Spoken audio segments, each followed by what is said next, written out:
It's unclear what the school year is going to look like this year. States and districts across the country are unveiling their plans. So we're here to help you with the facts and reliable information.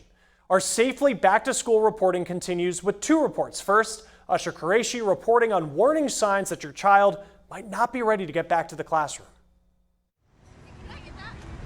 As athletics programs begin to restart, 14-year-old Amina Ahmed says she's ready to get back into the swing of things. So I really want to see friends and see teachers and being actually inside the classroom because it really helps me. Still, there is uneasiness about whether a return to the classroom could lead to an outbreak. Some people really are kind of worried about how many students are actually going back and how many people are going to be there. Politicians, school administrators, and parents are weighing the potential risks of returning to the classroom. As coronavirus cases surge across the country, experts say the psychological toll on children needs to be addressed.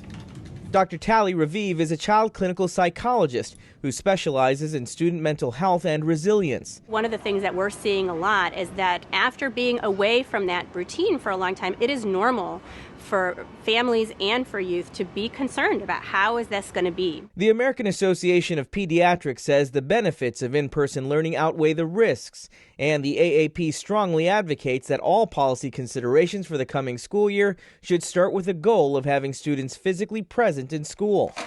But mental health experts say it's important to understand how each child feels about going back. Because it's a very different situation if a child is worried I'm not going to have my best friend with me in my little pod than if they're saying I'm worried I'm going to get sick and die or you're going to get sick and die. Signs that they're anxious about returning to school include any significant changes in sleep, falling asleep, staying asleep, not wanting to sleep alone, or having nightmares, changes in appetite or a lack of appetite, headaches or stomach aches, being more irritable, frequent meltdowns, and withdrawal from friends, family, or other activities. Dr. Raviv says if the anxiety is debilitating, it may be time to see a professional. For Amina Ahmed, her school's hybrid alternating in-person online program has put her mind at ease for now. Reporting from Chicago, I'm Usher Qureshi. I'm Alicia Nieves in New York.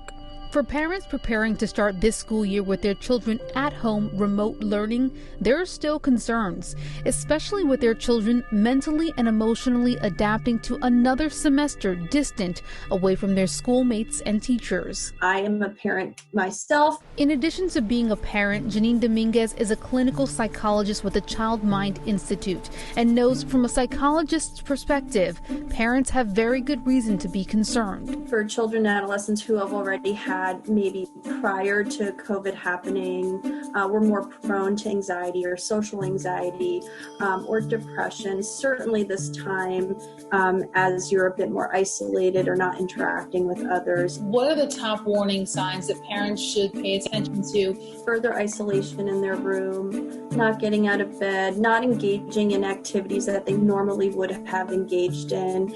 And honestly, if they are expressing, sadness, and anxiety every day. What are some things they can do to help their child cope? The number one step is reaching out for mental health services. So telehealth services, whether it's reaching out to previous psychologists or therapists that you worked with or a new psychologist. Organizations like Child Mind provide telehealth services for children struggling mentally and emotionally right now. And they even provide financial assistance for families concerned about affording this.